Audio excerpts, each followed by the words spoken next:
হজ যাত্রা করতে গিয়ে দুর্ঘটনায় নিহত ৪৫ জন হজযাত্রী শেষকৃত্য মদিনাতেই। কেন দেহগুলিকে আনা হচ্ছে না ভারতে? উমরাহ হজ করতে গিয়ে সৌদি আরবে দুর্ঘটনার পথে মৃত্যু হয়েছে ৪৫ জন ভারতীয় হজযাত্রীর। রবিবার গভীর রাতে মক্কা মদিনা হাইওয়েতে দাঁড়িয়ে থাকা হাজিদের বাসে ধাক্কা মারে এক তেলের ট্যাঙ্কার। দুর্ঘটনায় প্রাণ হারিয়েছে এক পরিবারের ১৮ জন। অলৌকিকভাবে বেঁচে গেছেন এক ব্যক্তি। এখন ওই ব্যক্তি মৃত ভারতীয়দের শেষকৃত্য কোথায় হবে, এই নিয়ে কাটল ধোঁয়াশা। সূত্রের খবর, মৃত ওইসব ভারতীয় হজযাত্রীর দেহ ভারতে আনা হবে না, তাদের সমাধি হবে সৌদি আরবেই। মৃতদেহের অধিকাংশ তেলেঙ্গানার বাসিন্দা।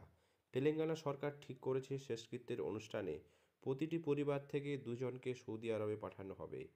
কেন এমন অবস্থা? সৌদি আরবের নিয়ম অনুযায়ী হজযাত্রীদের মৃতদেহ দেশে আনার ক্ষেত্রে সৌদি আরবের নিয়মকানুন অত্যন্ত কড়া।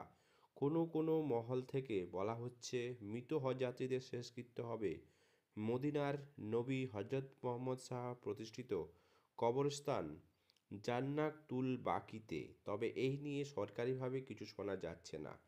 এদিকে দুর্ঘটনার ক্ষতিপূরণ অর্থ পাওয়া খুব শক্ত। সৌদি আইন অনুযায়ী পথ দুর্ঘটনার ক্ষেত্রে সরাসরি কোনো ক্ষতিপূরণ দেওয়া হয় না।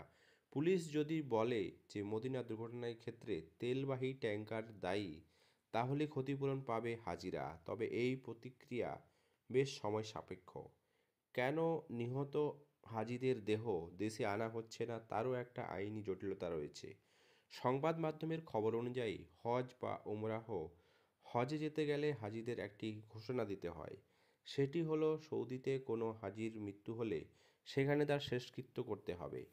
কোনো পর্যটক মারা গেলে তাদের দেহ দেশে আনা যেতে পারে না, সেখানে সৌদি আরবে তাদের সমাধিস্থ হতে হয়। মক্কা থেকে মদিনা যাওয়ার পথে রবিবার গভীর রাতে দুর্ঘটনার কবলে পড়ে হজযাত্রীদের বাসটির একটি ডিজেল ট্যাঙ্কারের সঙ্গে সংঘর্ষ হয়। মুহূর্তের মধ্যে বাসটি দাউ দাউ করে জ্বলে ওঠে। ঘুমন্ত অবস্থায় দগ্ধে মারা যান ৪২ জন যাত্রী। রিয়াদে ভারতীয় দূতাবাসের সঙ্গে যোগাযোগ করে মৃতদেহগুলি ফিরিয়ে আনার চেষ্টা করেছে তেলেঙ্গানা সরকার, কিন্তু অবশেষে সিদ্ধান্ত হয় সেগুলিকে সেখানেই দাহ করা হবে।